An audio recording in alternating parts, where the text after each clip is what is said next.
We'll let Dylan start off first, just to give us Parks and Rec, and then we'll get into the 10,000 fund. Okay, thank you.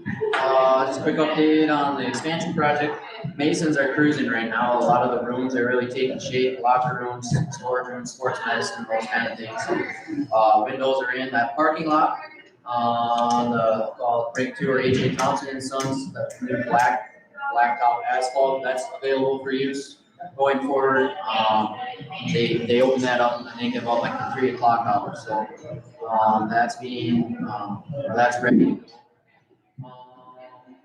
Some more things. We're kind of in a transition period with the bathrooms in those 3 locker rooms on the H.A. Thompson and Sons side.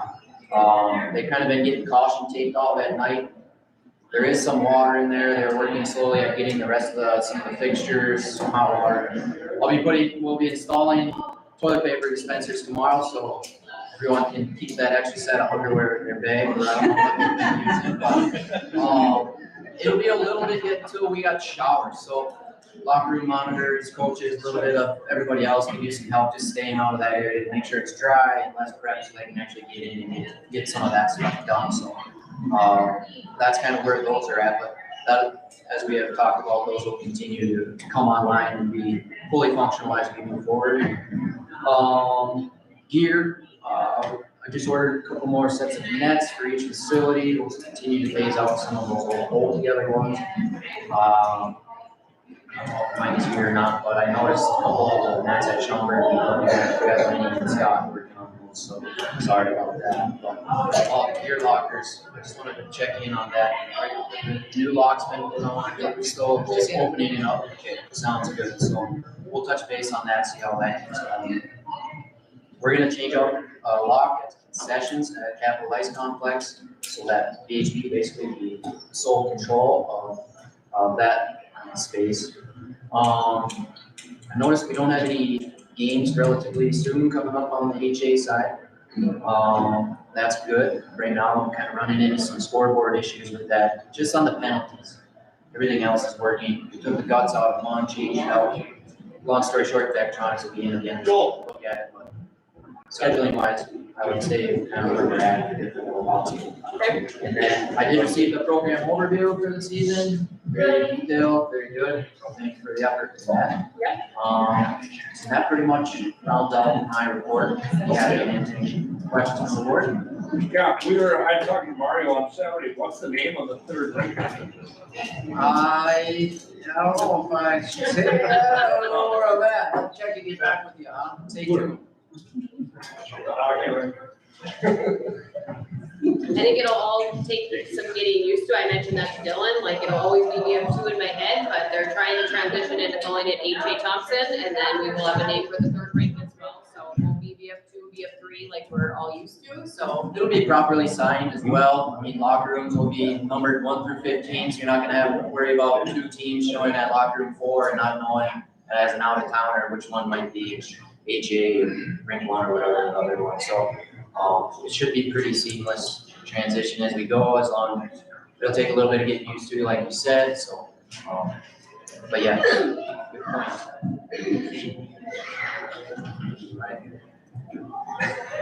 Well, thank you.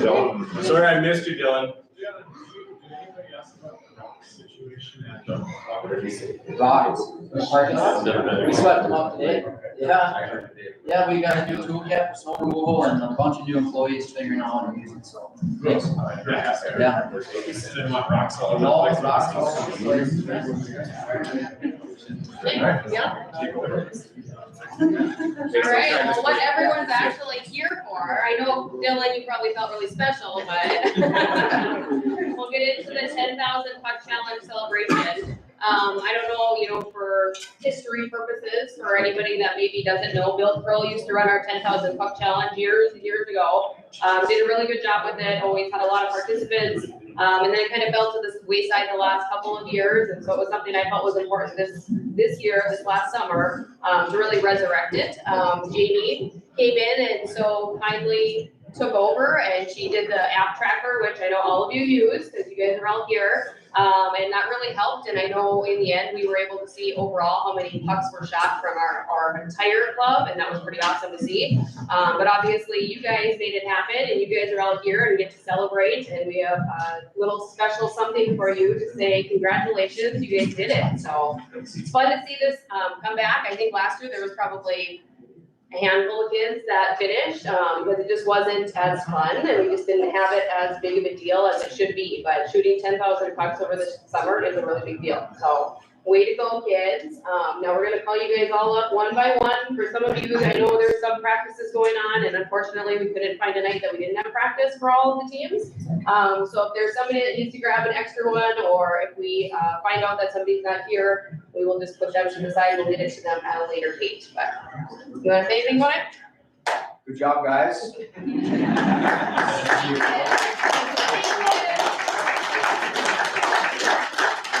Hopefully, you get another one next week. All right, well, we will start. Mario's gonna kind of go to the middle with each one, and you guys can take a picture or something like that, so. First one we got Parker Antonovich. Parker here. There he is. See down here.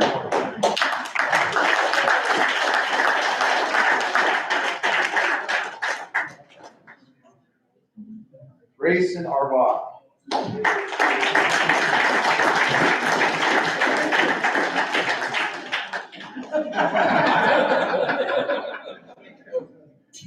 Jace Beckers.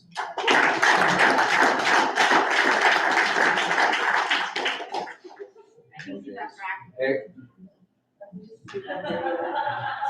Madison Bond.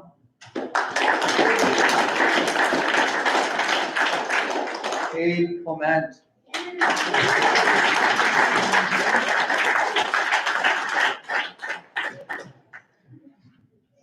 Noah Dargis.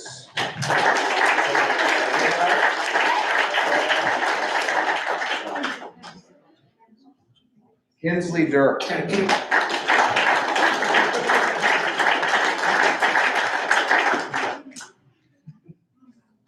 Nathan Emery.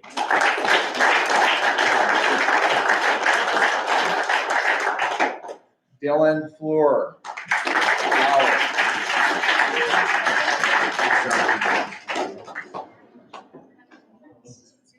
Beckham Getz.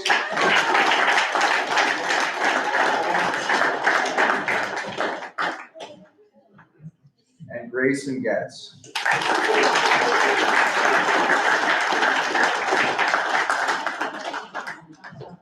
Maddox, no? Next year, right, buddy? Sawyer Hansen.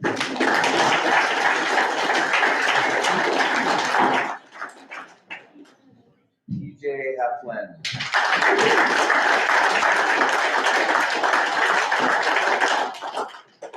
Macy Hubestall. And Paige. No?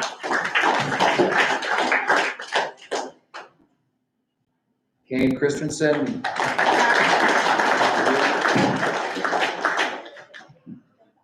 Jaden Linegang.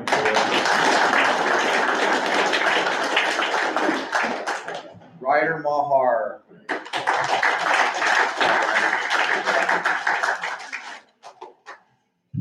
Colin Malloy.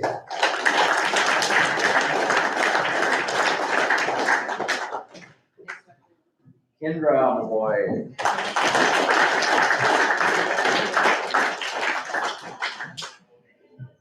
Audrina McNasty.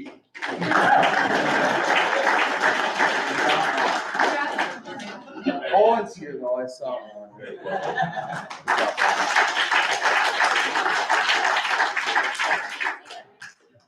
Declan Nylander.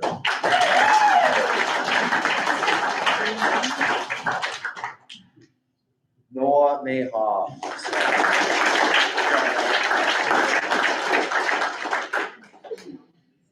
Mason Miller, so he's not here.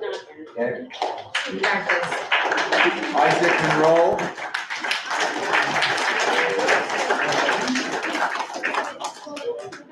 Sneak in here.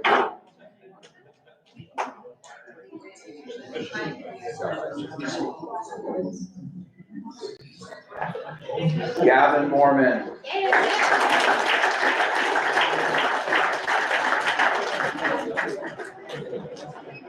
Jack Hessett.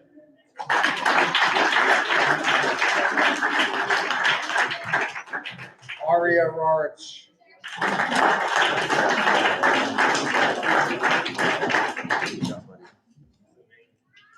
Dylan Shetler.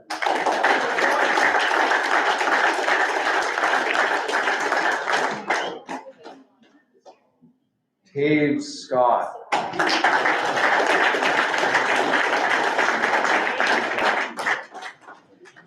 Phil Seifert.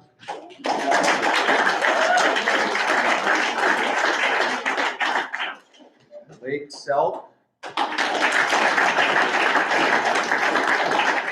Riker Severinsen.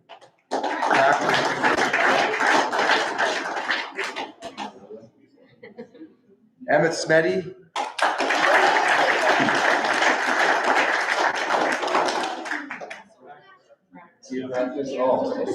Emmett Suki.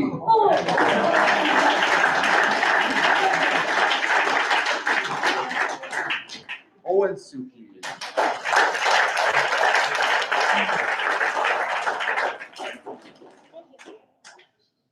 Jace Tesher.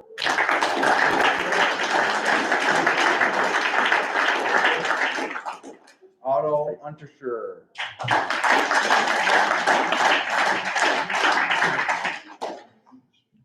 Bentley Vasquez.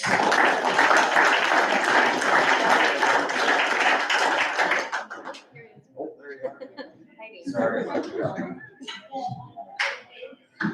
Beckham Wedge. And Maverick.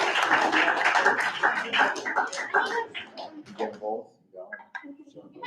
Last but not least, Jackson Sydney.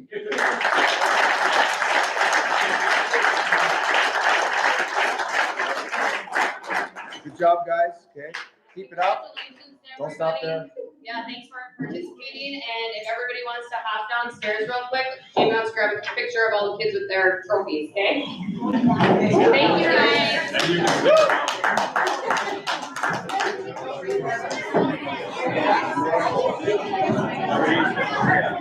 I can say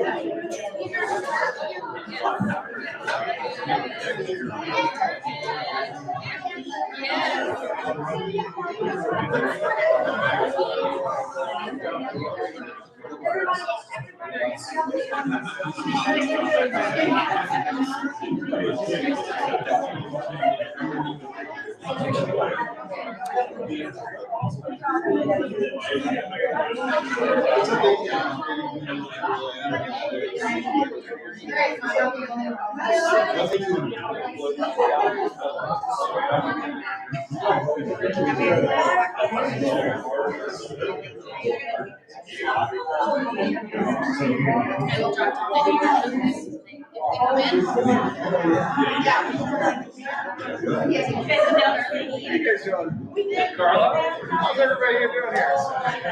Like what you're doing. That's good.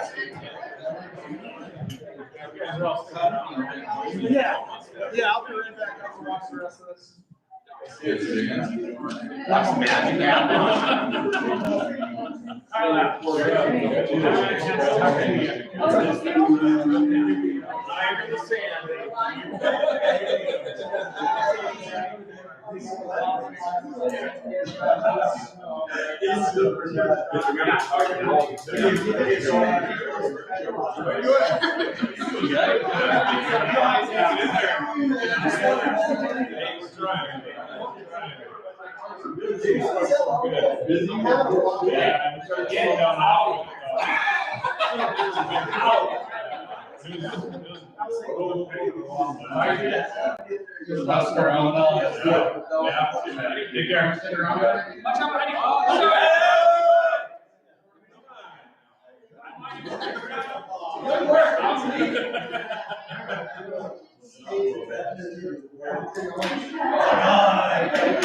It's quiet as ever, what's going on?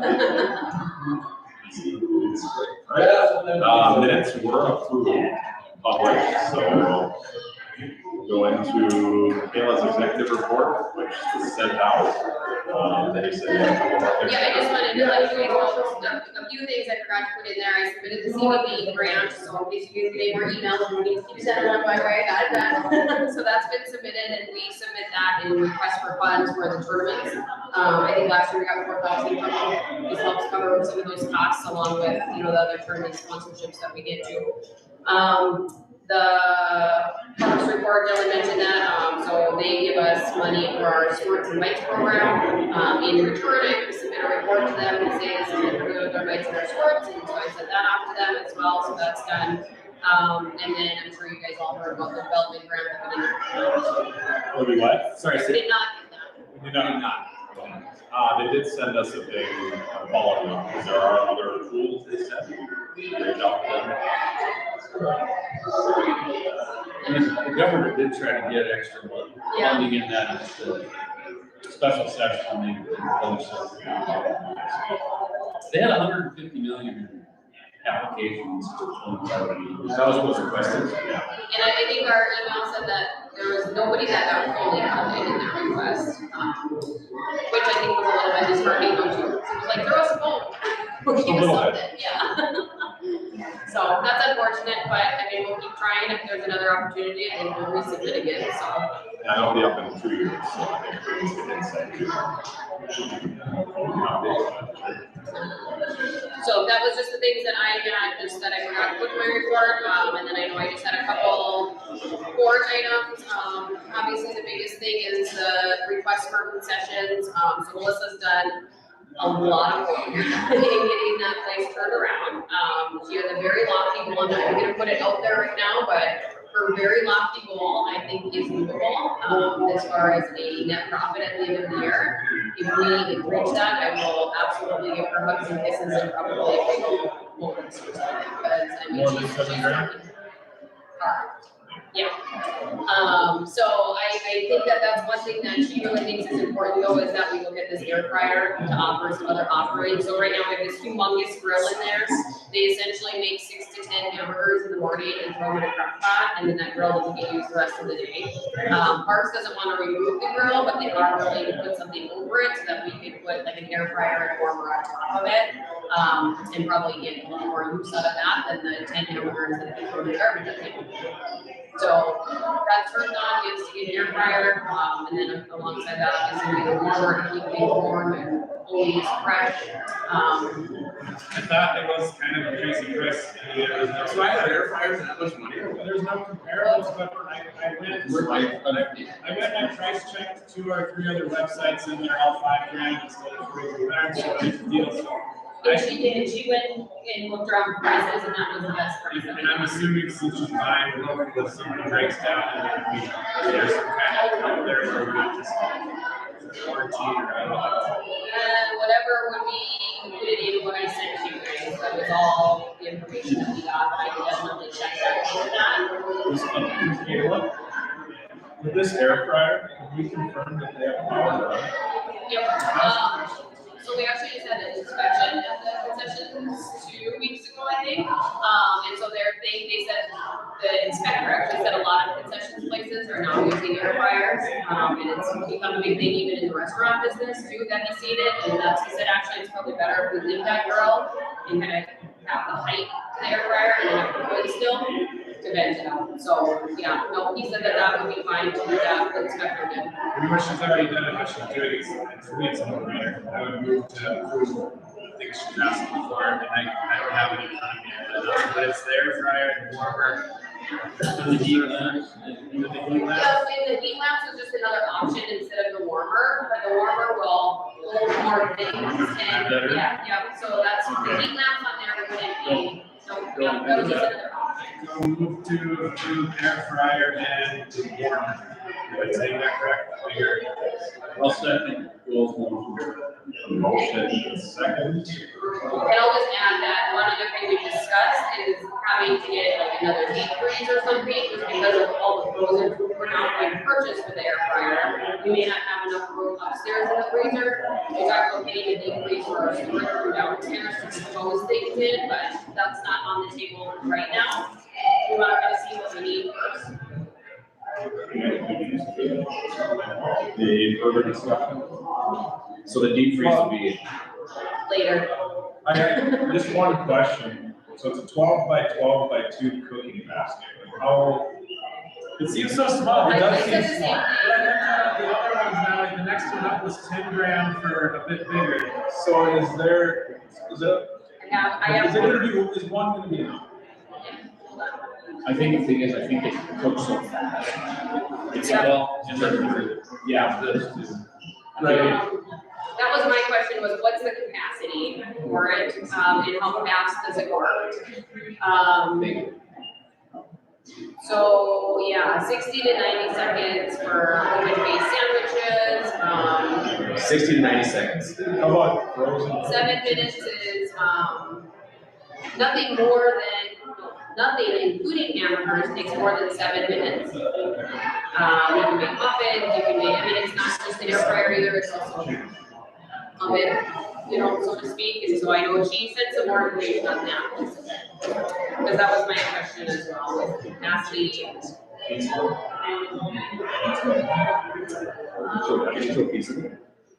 you put a pizza in here? Yep, and so we do sell frozen Like, pizzas little now, tiny but yeah, yep, you could make them in here then too, so we can get rid of our pizza oven and use this instead.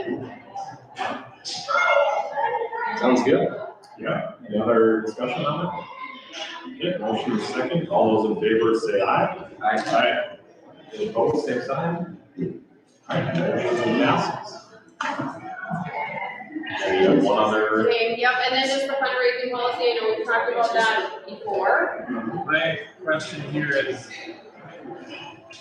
okay, the buyout option, the first sentence says, or to buy out their requirement, which is explained on page 2, right? $300 buyout versus a $200 cost to cover costs. yeah, I know. Cause then it says 300 in the, what you saying? I can't hear. And so on the next page, it says $300 buyout option versus buying or getting tickets for $200. Right, I noticed that too, yeah. That's not even my issue, but go ahead and explain Susan's question. Yeah, no, and we did that on purpose this last year, just so that people wouldn't just say, well, I don't wanna sell the tickets, because we purchased so many tickets expecting them to sell. We need to sell. We need to sell the tickets, I don't want somebody to just buy them all. Like, and at that point, if you're gonna spend $300 to buy them all, you just put your name on 10 tickets, and give us the $200. And now you're saving money and we've sold our tickets. So we purposely did it that way, instead, but. You need, in my experience, you need to make it sting or, and, yeah, There's no incentive.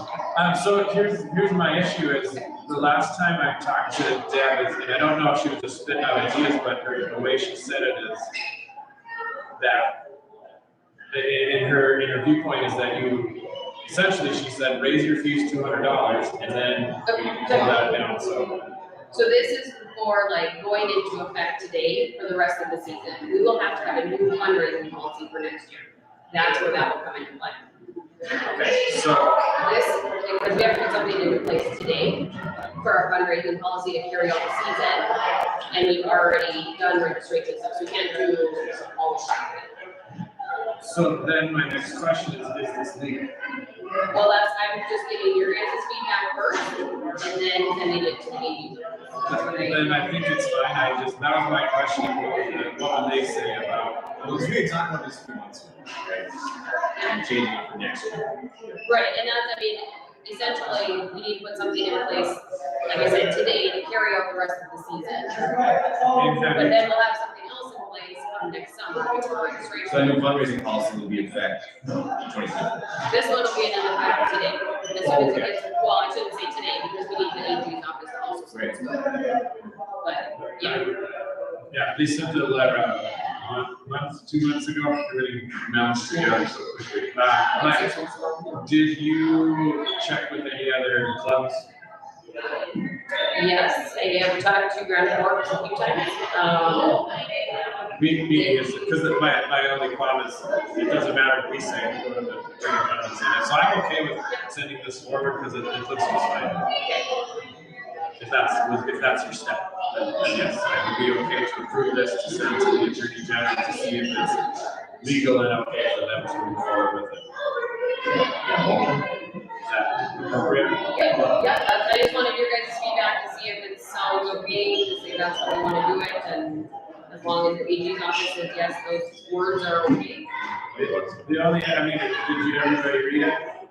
Because then there's the wording on the bottom with green copy saying kids can't be in, you don't have your ticket books. Player will not be allowed to this and participate. That's my other question is, Can we do that? And then, so that was a question that I talked to Grand Forks about is, once they opt in and say, yes, I'm going to sell these tickets, can you hold them responsible then to sell the ticket? You know, once they physically take the ticket and say, yep, I'm opting in to sell tickets, like, we still have to hold them accountable to return them to us, and, you know what I mean?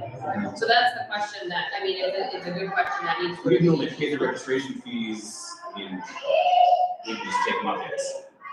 And historically, we've done. to stop them from going on the ice for state tournaments like that, like after the last year, February, or something like that, we figured it out. I don't know, but I'm okay with all of this to move forward, but I already made a motion, so go ahead and discuss your second. I'll second it. Any further discussion on it?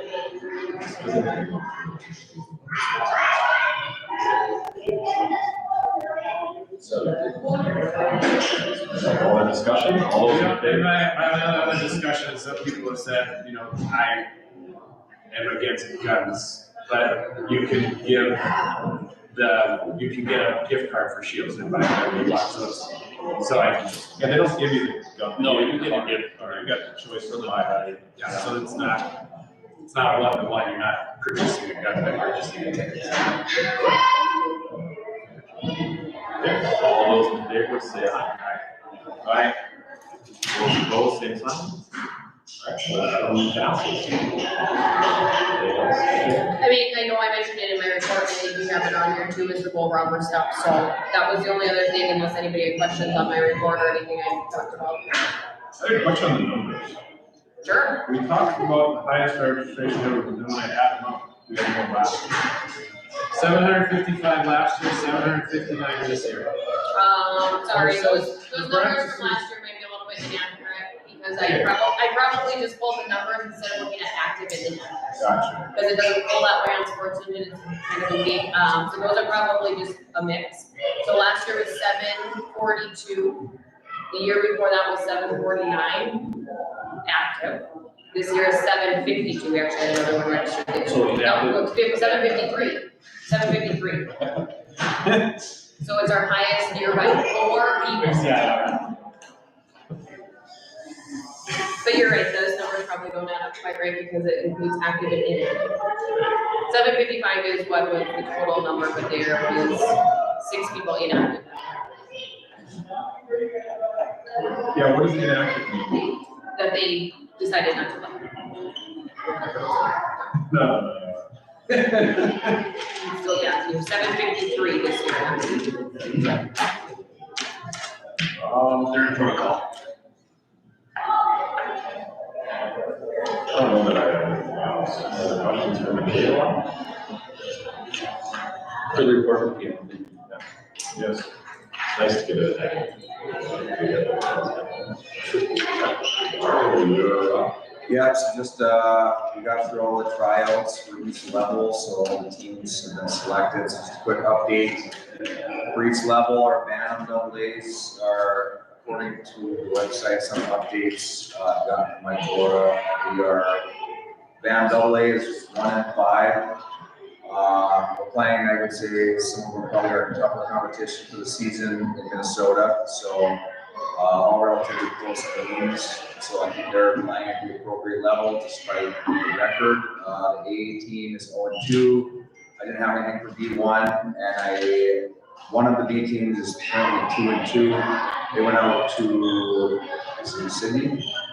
Yep, they went out to Richland. I think they lost kind of by a wide margin to a Canadian team, but it sounds like that group had a good, fun weekend.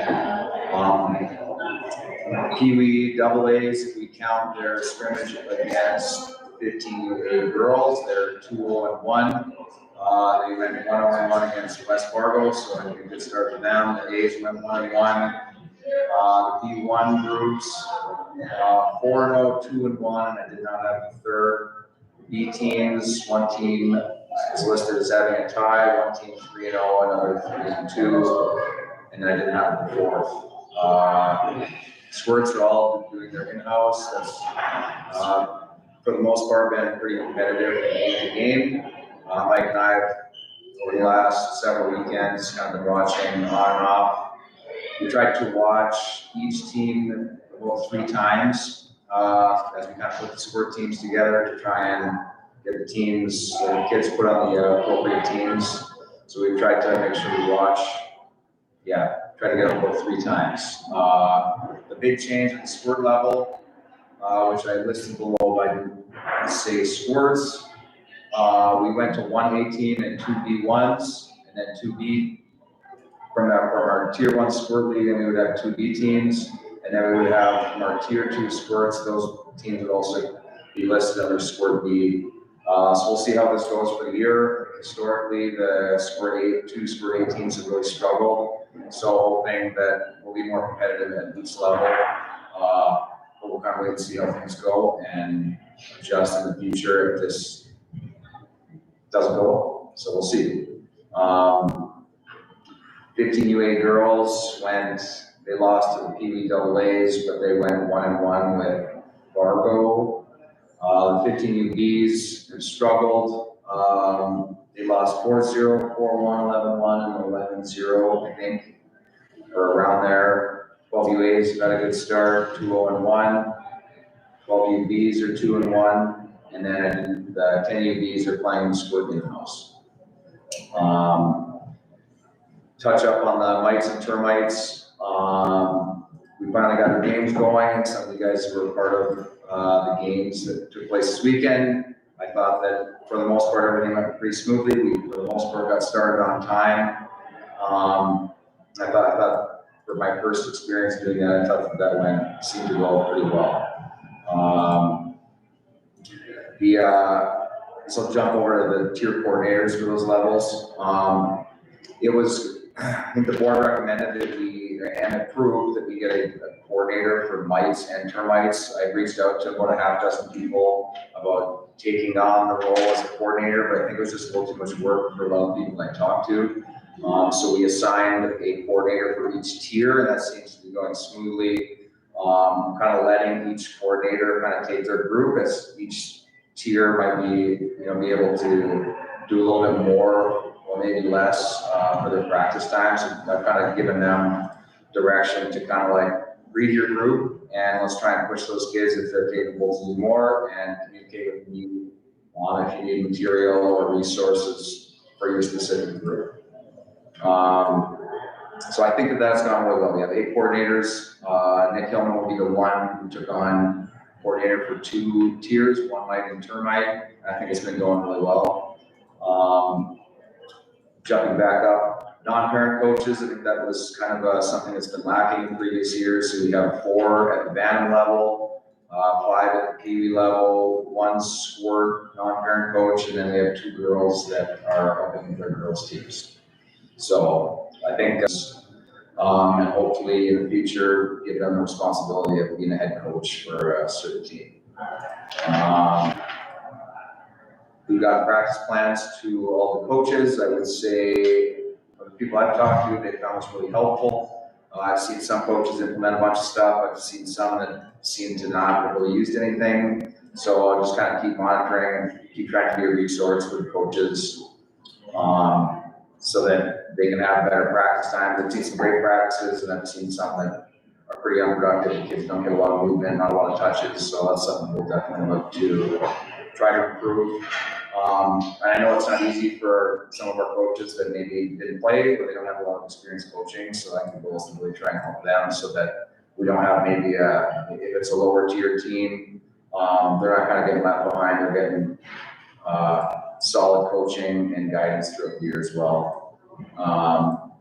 The one adjustment I think we could make for our sport in-house, we have 3 teams right now. With the ice time we have, which is the only option, but if we do have more ice time in the future and it's possible, It'd be great if we were to get 2 of those working in those teams. So now you're going from 30 kids to maybe 20. I think we could work on a few different things, like getting the player count down in practice. And then just a couple of small areas that I would like to see. Kind of incorporate more thought process for the players within the drills that we do. I just see a lot of drills where we're skating patterns and you're kind of just following a line to a certain extent. And I'd like to see more drills that require timing, a little bit more spacing.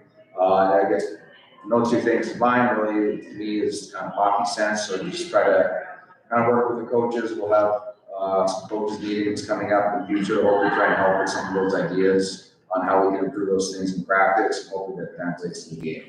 I guess my last comment would be to try and decrease the amount of time we're spending at the coaches board on the ice.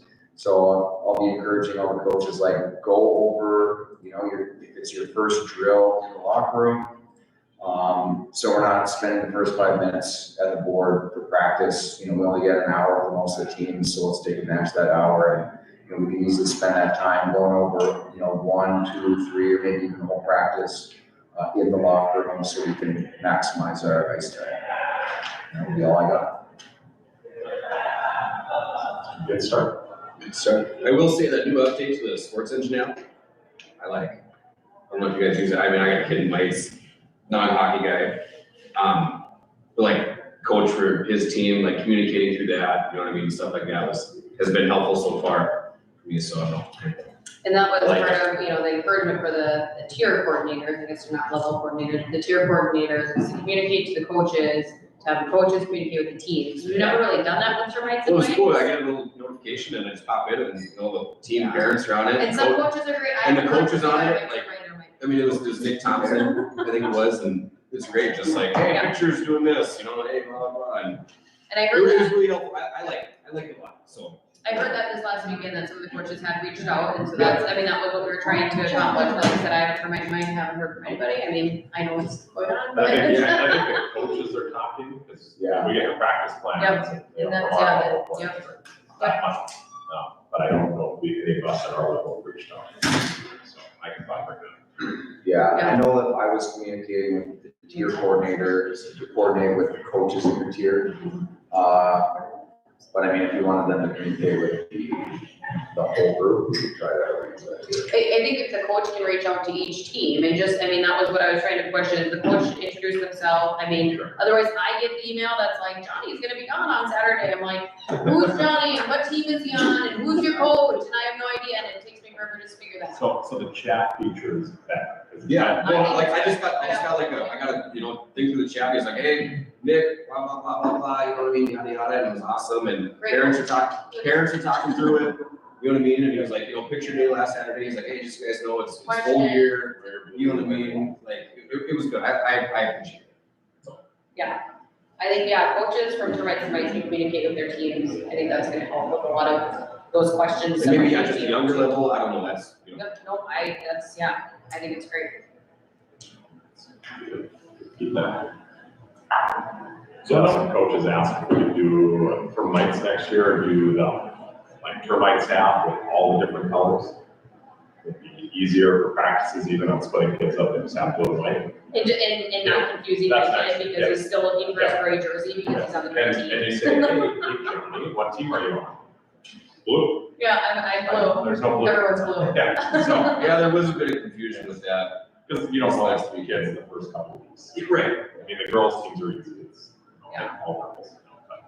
So, suggestion for next year. Well, and I think, I think we've talked about the fact that we wanna have sponsors for all So, of like, you the have, like, nights too, so. Yeah, I did like, Be part of I that. got four, so it's like Say, white, or red, white, blue, and gray, but they all have just a reversible white, blue jersey. So we're still doing that? So everyone showed up on Saturday, and it was like, hey, who's red, who's white, who's I blue? feel like that's a training. Is that what we're talking about? I'm sorry. Yeah, did I miss it? Yeah, training information, thank you. Yes. Okay, I'm good. I do have a question though. I would agree with that. We don't have to do it. Yeah, okay. Power Stadium. Has that been brought up? Yeah, well, I know that it was, so one of my questions, for the power speeding, I know that they approved for someone coming in to do that. My question, was there a plan in place on when someone would come and do that? I don't know if we ever talked about it, but that last was, no. I mean, I guess my question is, okay, so. I don't know that we ever had details worked out, we just had. Right. Approval. We just had a guy that would be willing to do it. Yeah. So I'm like watching practice and so I got the email, right before I drove up. And I was kind of thinking, well, I'm just trying to picture in my head, when would this person come in and do it? Do you have a designated time, like this person can do skating? Because you don't want, someone to come in and they got like 20 minutes of a practice and they got to sit around for 40 minutes and 20 more, or whatever that looks like. You gotta just come in, maybe 2 hours, come in like it's, was there any? We talked, so there was all this loose kind of talk, but there was talk like trying to schedule heavy, whereas kind of just roll through them, and that's just a night, like Lane said, you just pick a night, and whether or not it's probably multiple teams, right? So there's this team for the first 20 minutes, right? And you got maybe it's half hour, demos, half hour, kind of just. I don't know, maybe you got better ideas too. Yeah, because we didn't schedule. Yeah, you'd have to schedule it. I just know we have to do some practices. Yeah, You'd have to schedule it differently than the practice, I think. so you think a whole separate practice, because I just look at it and you don't necessarily have like you see, a league doesn't matter, equal levels like back to back. So, To me, I think about just doing something. just have a straight skating. I mean, that would be a way to I think you could combine groups. If you're gonna do 5-line skating, which that's what you do, go through all the further out stuff that he knows, and it's pretty good. I think I don't know, I mean, kids might not like it, but, I mean, you go use box for the night, and you combine groups, practices, and utilize the ice that you have. I just don't know the schedule and how the practice will look, and how it's gonna. Yeah, I think if you're gonna do it, just to maximize, Hunter, so if Hunter is gonna come in, you wanna maximize his time, because I don't want to sit around, right, like, anything, you wanna get most of his time.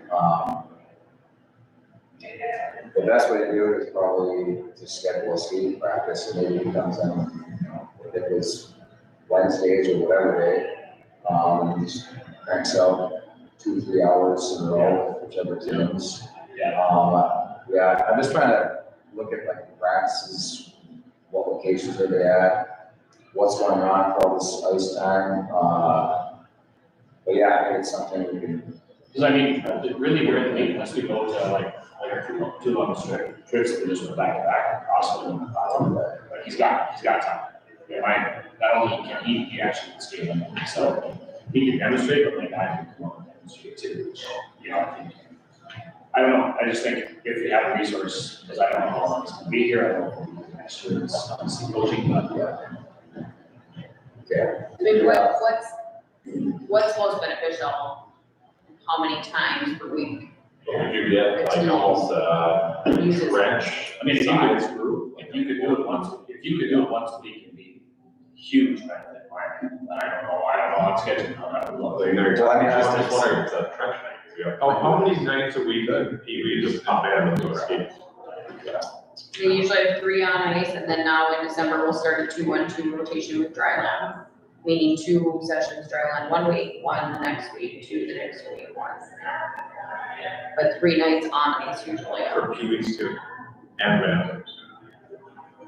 I mean, you're talking 3 nights and then they're gone in 3 days.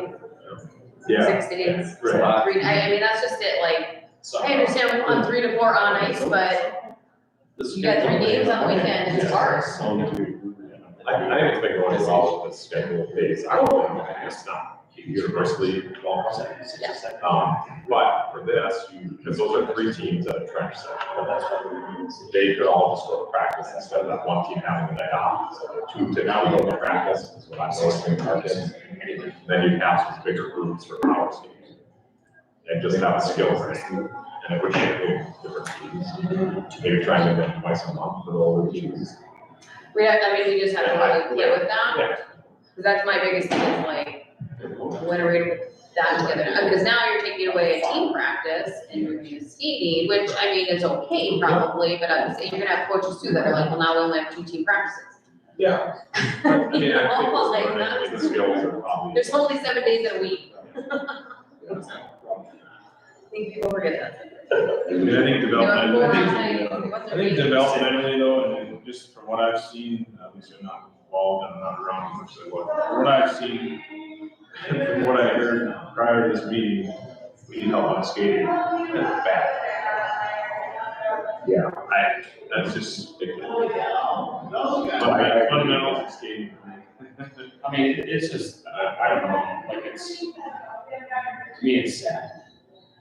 I would agree, but I also think I think we need to focus on a lot of the skating in Mike's sport. I don't know. Mike's sport, he sucks at skating right now, he doesn't know what the heck he's doing skating in this conversation with Mario, but it's also the way he's been trained now, and we're getting to a point of it's gonna be too late. He's not gonna retrain how he's moving his legs, and you know what I mean, Mike's in sports need it probably more than our Kiwis and Yeah, Bantam. you guys, is there a best practice, when we look at these things, when we look at the best practices, we look at best evidence-based medicine, evidence-based practice, is there a resource that we can go to? So we're not all saying, well, I think this, I think this, I think this. Is there, I don't, like, it's totally, I don't care if it's USA Hockey, I don't care if it's Hockey Canada, I don't care if it's Hockey Finland. Is there a resource that everybody can go, let's go with these guys and let's do what they've put through the rigors of science and go with that? And at least try it for a duration, and if it works, great, if it doesn't, we change course. Like, is that a good practice, or is that something that's not viewed as a good way to go about it? I wouldn't use USA Hockey. And that's just fine. I would use Hockey Canada. But that's just me. I don't know how Canada works. I don't either. I don't know if I could get, I don't know. I don't know if we could get information up there. I know for the longest time they had their kids, like they've had their kids in figure skating, taking lessons. But I mean, if I had, well, I guess the resources are approved. I mean, I've been running skating camp for like 15 years. I mean, I would put something together, I just don't, with the commitment I have with dealing with all the other stuff from the club, like I don't know how, it's realistic that I can be out there that often. I mean, I think Hunter would do, now, we'd have to pay him. But I think Hunter would do whatever, like, we don't, he has flexibility. Yeah, I just don't try that. I don't know, like with all the stuff that gets over the first season started, week 3, I think. I mean, it's just stuff that comes up on any given night. Like, I don't think, this is just my opinion, Kyle, maybe you can relate, but like, you're talking about specific training for a forward event. Correct, yeah. Okay, right? Now, the only way you're gonna get that in the position we play is a separate practice. Yes, or having somebody work with you. You're not going to get it in a practice. You're just getting rubber shot at you. Well, I would, from like a skating standpoint, like I go watch a lot of these drills, there's a lot of ways we can improve our skating. You know, okay, we want to work on transitions. Okay, well, we can incorporate, like when I put a practice together, my goal is to get all the defensemen like 20 transitions within the drill. So Yeah, opening up, pivoting. yeah. But we have kids who can't do that. Right, so I'm saying that we can work on that skating within drills, which if the coaches kind of look at a lot of the stuff that's been sent out and see some of that stuff. Some of the coaches don't, I can tell, haven't really probably looked at it, or maybe they're too, don't feel confident enough to work something different in, which is very possible. I know it's not easy. But I mean, I think I think having a separate skating session would be good. I also think we can work more skating stuff. Yeah, I do too. I think it should be, I mean, I'm sorry, like, you could go back, and you played for a long time, like, we didn't, this is why I literally wish there was hockey. I don't like, we're just going around homes, we're getting nothing accomplished. That's why we need, like, the hockey community, we're talking about hockey sets, like, you're not getting in any game situations. And if you don't get in any of that stuff, how do you learn a game? You learn it playing pickup hockey, which we all did growing up on the outdoor rink. But that's my whole point in here. I mentioned it a little bit. We can incorporate skating and like being able to think within just normal drills. I guess if the coaches would get on board with trying to really look at it, you know, be trying to. I don't want to send out like 50 things right away. Like, hey, here's 10 things. Let's just try a couple to start, and then see how much work can you handle. I think we can incorporate more into the practices if the coaches would try it. Yeah, like I'm not, would never tell you what to do or I'm open. But I think they should do skating and like, it sounds so, like, we have kids that can't skate and pass. I agree. Like, varsity. Like, I think every practice should start with that. So, yes. Like, I mean, I don't know. I mean, I just, like, to Joel's point, okay? You wanna look at something that works, okay? So you go on, you know, social media, Instagram, like I watch all the NHL teams, like, they do once a week power skating. They're the best skaters in the world, right? They're still doing power skating. Like, to me, to Michaela's point, like, you learn how to skate when you're this big. And all the way through, but like, once you get to the bottom, yeah, there's late bloomers, but like, you're learning mechanics and all that stuff. Yeah. In my opinion. I agree. I think you can clean stuff up with the stronger you get, but I just think we need emphasis on that, because that's one of the biggest things. And that's why I think when we get into like going to my brother's stuff, some of my brother's stuff last year with this little boy, it's all stationary. They don't move. They don't, like, they're not skating. Right. I would say one thing I noticed with you with like this ADM model, it's all short distances. These kids are never skating long distances. Right. So like, I came up with like our 4-lane practices for young kids, so that we're moving the full length of the ice more. Whereas everyone would just go into a little corner of the ice, and my thing was, let's get more movement up and down the ice. I would puck on your stick. Yesterday was the first time I saw some of the squirts doing it. And you got 30 kids pretty active, you know, for as long as you're doing it. Yeah. So Like, even my brother said it's way better this year. But I just think that, I think it's really, yeah. And my brother would tell me straight in my face. Well, I'm saying, Because he told me that. yeah, story, yeah. But, I just think the emphasis needs to be, and, you know, I think that's, yeah, I know kids don't like it. well, I don't care if I like it. I like it either. And that's right, and that's the point though, like, that's to me where, you know, I think if you look at where our program is really struggling, and I think it's not only skating, but I think it's being able to skate at full speed. And whether it's, like you say, being that transition, whatever, but having the puck on the stick and then doing it. Because we can't do that. Right, the best players can move longer distances with the puck on their stick, and ADM, we move short distances with the puck. So let's lengthen that out. Would be one way to practice that, and I'll try to come up with, Like, I think when would it work to do skating?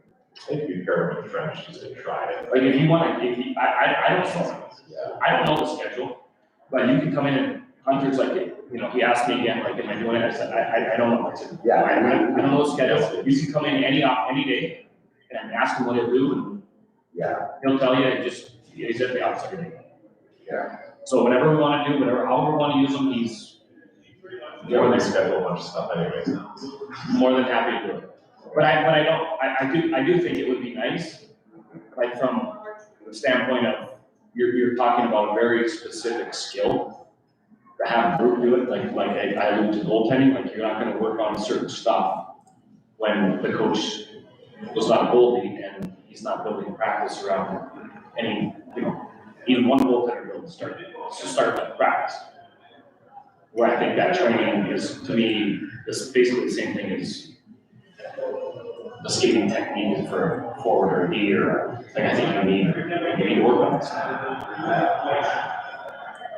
Some kids have a gift, we do, a lot of kids don't. So I'll look over the next, week and look at the schedules and see. What I need to know is how many hours of time do we need in a week to get all of our teams the benefit from it? Make sense? Like, are we looking at 1 hour? I think if for the team three did it, if the team did it every week, that would be 1 hour a week. Are we going, are we still? An hour, a half hour? Here's my opinion, Joe. In my opinion, 15 minutes would be better than nothing. That's just my opinion. So some of the coaches will do 15 minutes of skating, they just don't think that they probably know enough right now. So we would help them, hey, here's 10 drills you can beat with up. Yeah. And they can show up to these. Yeah.